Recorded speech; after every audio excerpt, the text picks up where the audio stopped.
Dito sa langit ay ang pinakasikat, ang pinakadalaykon kadtong nagkinabuhi with sanctifying grace. Grasya makasantos. Kanus ano to ma-restore ang sanctifying grace sa diyang mamumpisan ta. Muna nga, there is great joy in heaven over one sinner who repented his sins. Muna sa Lucas, Kapitulo 10, versikulo 15. Muna nga, kung atong tumanon, kung atong tuhuan ang gipadala sa mahal, ug mao ni ang atong buhaton. Kung sa may itong buhaton, kung naningon si Kristo sa Ebanghelyo karon, ayaw ka mo paghago. Alang sa kalangon nga madunot, kundi sa kalangon nga dili madunot, nga gahatag kaninyo sa anak sa tao. Daghan ka nato di kasimba tungod kay nanginabuhi. Gikalimtan nato ang pan sa kinabuhi. Kung sa'y naitabo, gipangkabuhi na ta. Daghan ka nato, giuna nato ang mga butang. Gikalimtan nato ang tag-iya sa butang. Kung sa'y naitabo, nalubos na ta sa mga utang. Muna wag na ta mahimutan. Tinoo, dili. Di ba ini mga igsuon, ningon siya, paghabo kamo sa pagkaon, nga dili gayod madunong. Di ba ninyo, muli kalainan sa pastor o sa pari, ang pastor nagdaa og mga butang.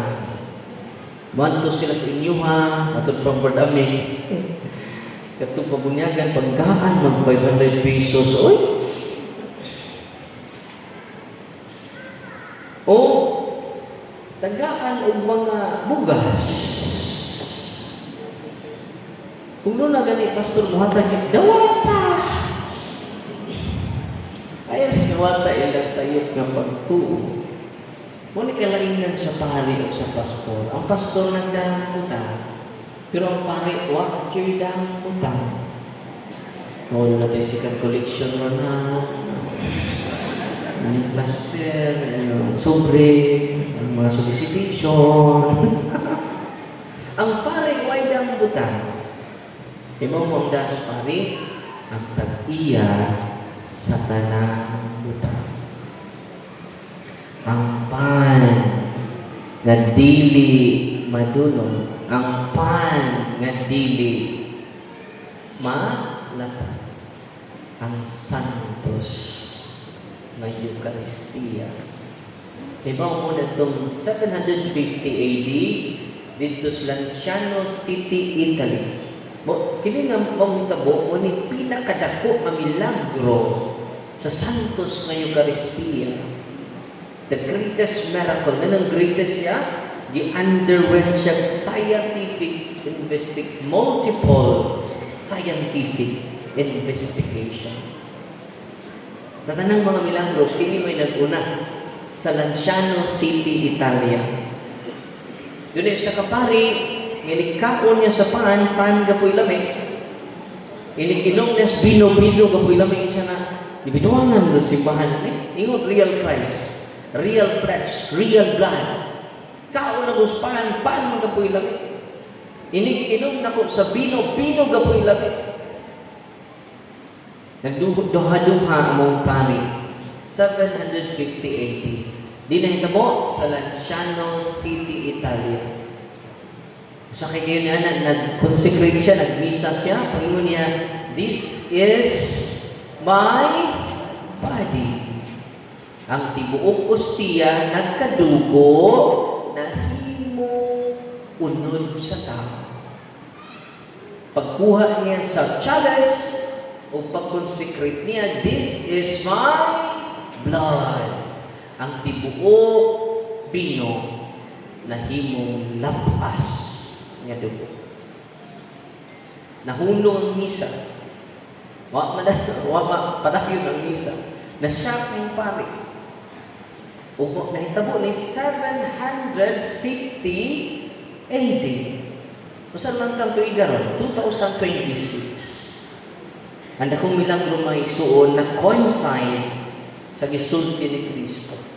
Yan naman, ang maumpahan nga nahimong unod, ang pino nga nahimong dugo ni Kristo, hangtod karon wa pa madugta without preservation. Atong pakpakan ang dugo. Mga tatay, mga nanay, nag-ianimi karon. Ayaw ka mo paghago sa madunot nga pagkaon. Paghago ka mo sa pagkaon nga ihatag sa anak sa tao kaninyo.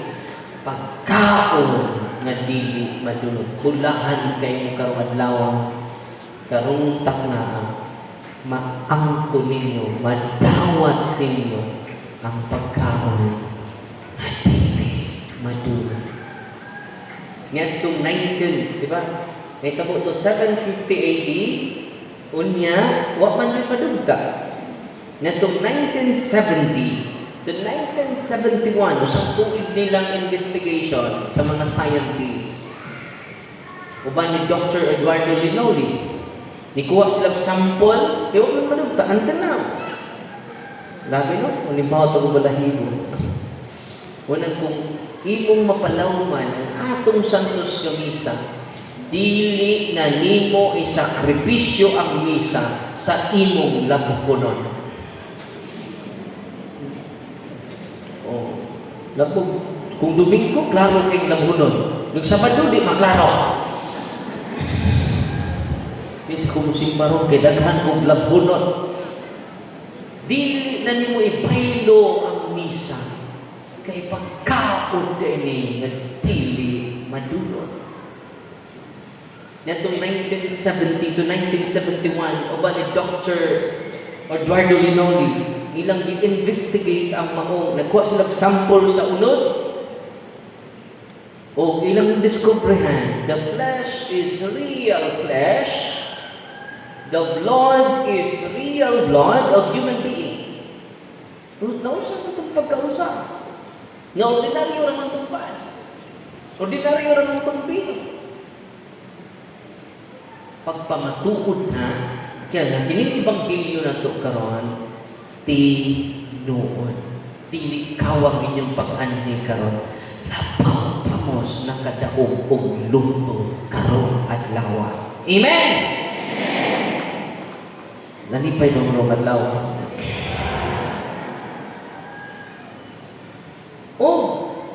Ilang gi-investigate pa dyan, asa dapitang parte sa lawas sa tao katong unod.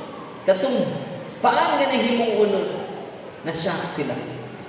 Doon ay left ventricle. Doon ay right ventricle. Asa mo na dapita? Guminong sila dapit sa bumbong sa kasing-kasing sa tao. Yan na may unod, doon na may dugo. Kuhaan nila o type ang dugo. AB. Kung ang chalice, kung dugo, ako'y dugo, kuhaan lang type, still type AB. Identical. Unang inikalawat ninyo unya, maunibutang sa inyong unang-una o kasing-kasing, it is not an ordinary part of His body. That Eucharist is the most important part of His body, His part. Because all of us are most important before the heart of Jesus. Wow! Amen? Nikaon ninyo, doon na yung left ventricle. Ingon ko ko umingong pastor, Father, kung mani mo kuan Father, kung mani mo consecrate, bantayan ta ka sa kilid. Kaya atong i-examine ang imong ostias. Tinuod na ba ng unod? Tinuod na ba ng dugo? Ako siya giingnan, nunit.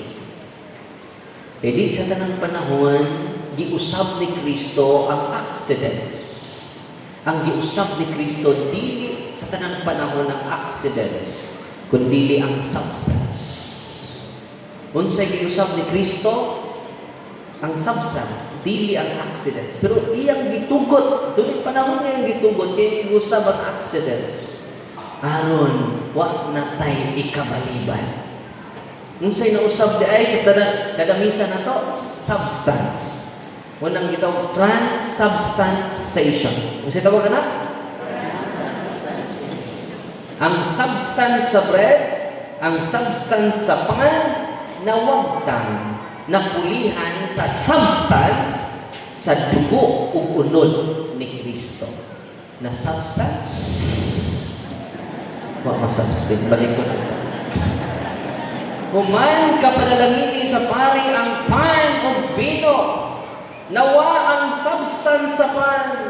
Nawa ang substance sa bino. Napulihan sa substance sa lawas ni Kristo. Napulihan sa substance sa dugo ni Kristo. Kasi tawag na?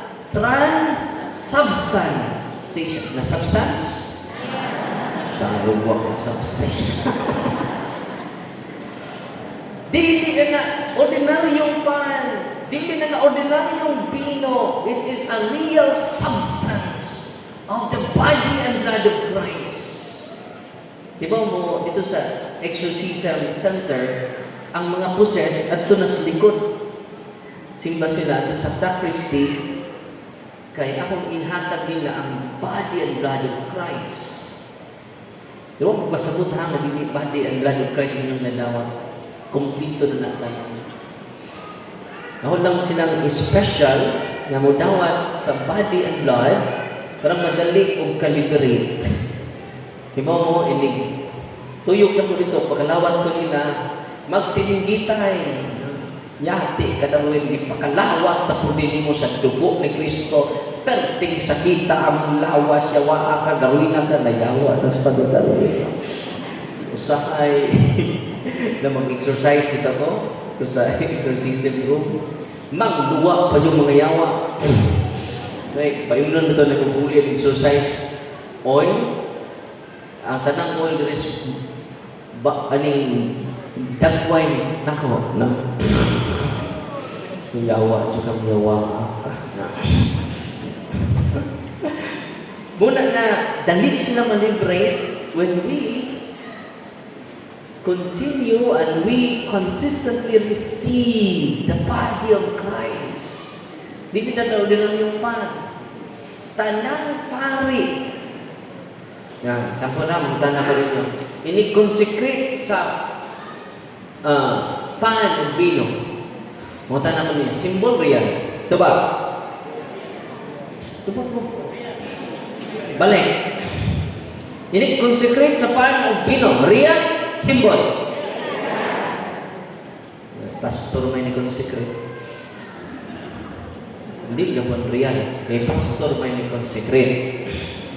Kinahanglan, pari Diyos ang consecrate. Sunod, pangutana. Pari na ang ni-consecrate sa pan o bino. Real symbol. Symbol niya po. Aglipay man niya po. Aglipay may ni-consecrate. Kinahanglan, pari, Diyod nga Katoliko ang mo-consecrate para ma-real. Simbol naman na nila. Sunod pamutan. Si Father Nestor na ang ni-consecrate. Sa paano bino? Real nila.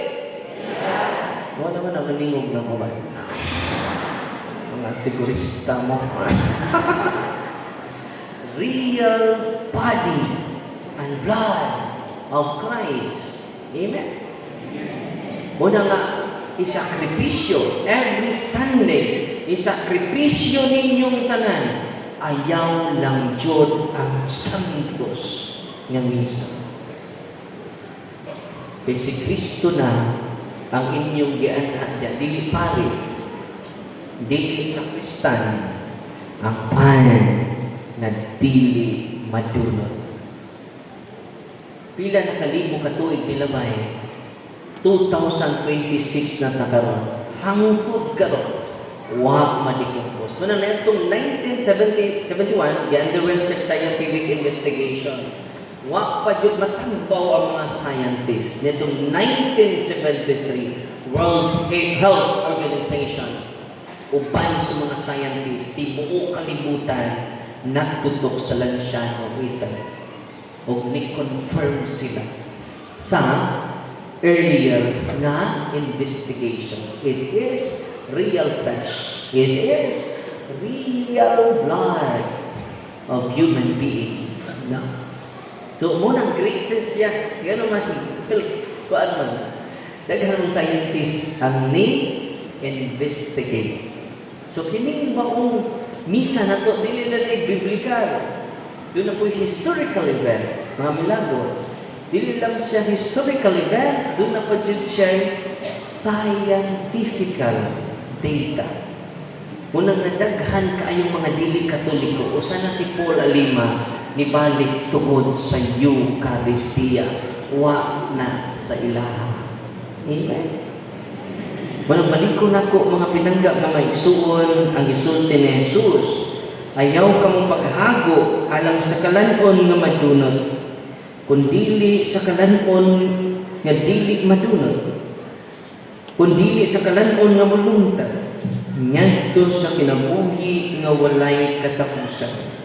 Kining kalanon una ihatag kaninyo sa anak sa tao. Umunang yun sa man niya paghatag ang iyang unod, nikuha siya upay, ug mingon siya, this is my body. Wa si mingog, murag akong allowance. Murag akong dugo. This is demonstrative pronoun. This is my body. This is my blood. Ningon po na po aming pastor, unya, ningon man si Kristo, I am the way. Say, pasabot mo, Father, kalsada siya. Ningon po siya, I am the vine. No. Plywood siya. Ako, sige na, mo na symbolic language. Pero kining, I am the bread from heaven, I am the bread of life, dili siya symbolic. Kinikuha man yung checkpoint kung iyang ipanalanginan. Wa man siya mo kuha og espalto nga iyang ipanalanginan. Wa man siya makuha og plywood nga iyang, this is my body. Very precise man si Kristo. No. O sa John chapter 6 verse 66, kay kini nga mga doktrina dili man ni madawat. Imagine ka unsa yung pagtuo ng Kristo, ungo may kaon si munod. Mukit-kit si mong unod, mo inom si mong dugo, kung sa mga ungo may, huwag kadawat ang mga Hodeo. O ng John chapter 6 verse 66. O, nibiya sila sa Ginoo. So, nibiya din sa Ginoo, sa to, John chapter 6 verse 66. 666. Mas tulang tikiya. Na-timing po. John chapter 6 verse 66. Wala libiya ka sa simbahan, markado na ka sa John 6. Basahin rin nyo ang teksto. Hindi kayo chapter 6 man eh. Tanawan yung chapter 6 verse 66. Namiya sila, kay dili sila kadawat nga mo inom sa dugo ni Kristo. Dili sila kadawat nga mo kit-kit sa unod ni Kristo. Sa mga ungo muna daghang mga Hodeo ni layas, daghang mga Hodeo ni talikod sa iya. Pero ningon si Kristo kamo, mga apostoles, mubiya basad mo na ako. Kabingon si Pedro, dili kami makabiyak kanimo Ginoo, anaa kanimo ang kinabuhi nga way katapusan. Una nga kita dili ta mamiya kay si Kristo na pabilin sa iyang simbahan. Amen.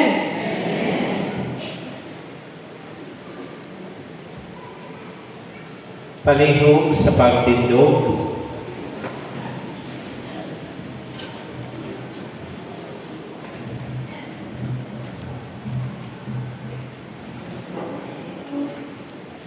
Ato pero ampo nga na pag-ampo sa katawhan. Mudangog kita sa amahin, niya kiyakan o dasigon kita niya sa pagpangita sa kalanwan nga mulungtad sa kinabuhing dayon sa matag pag-ampo kita mingon panalangini kami Ginoo. Panalangini kami, Ginoo.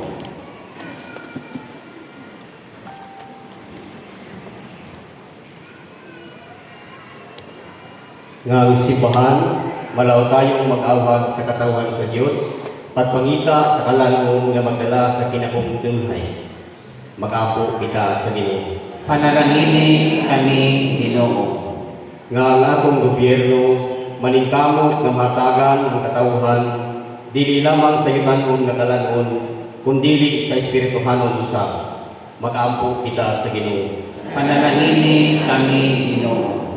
Nga mahimo kita kanunay nga instrumento sa pagpangita sa atong mga igsoon nga naluyahan sa ilang pagtuo ug dasigon nga mobalik na sila sa Ginoo. Mag-ampo kita sa Ginoo. Panalangini kami, Ginoo. Nga kitang tanan nga nakadungog sa pagpaambit sa grupo ni Padre Darwin sa pagpadayag sa kamatuoran mutuhog punta sa atong kasing-kasing ug sa labutan. Mag-ampo kita sa Ginoo. Panalangini kami, Ginoo. Nga ang mga magtutuong nangamatay makakauna sa higpit sa kalanon sa kinabuhing dayon. Mag-ampo kita sa Ginoo. Panalangini kami, Ginoo. Panalangini kami Ginoo sa among paningkamot nga magkaambit kanunay kang Kristo ang kalanong sa tunhay kinabuhi. Amen. Amen. Palihog maglingkod alang sa liturhiya sa Eucharistia. Atong isunod ang paghalad. Hinay.